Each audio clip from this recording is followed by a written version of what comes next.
ஒரு பசுமையான தோட்டத்தில் சிறிய எறும்பு கூட்டம் ஒன்று வாழ்ந்தது. அந்த கூட்டத்தில் சின்னு என்ற ஒரு குட்டி எறும்பு இருந்தது. சின்னு எப்போதும் கேள்விகள் கேட்கும். நாம் ஏன் தினமும் உணவு சேகரிக்கிறோம் என்று அம்மா எறும்பிடம் கேட்டது. அம்மா சிரித்து, மழைக்காலத்தில் வெளியே போக முடியாது, அதற்காகவே இப்போது உழைக்க வேண்டும் என்றாள்.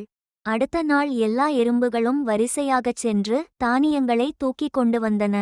சின்னுவும் சிறிய தானியத்தை தூக்கிக் கொண்டு வந்தது. அது மிகவும் சோர்ந்தது.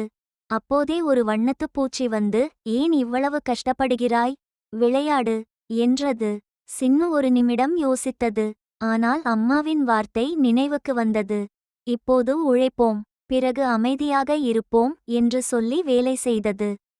சில நாட்கள் கழித்து மழை பெய்தது. எல்லா எறும்புகளும் தங்கள் குடிலில் பாதுகாப்பாக இருந்து சேகரித்த உணவை சாப்பிட்டன.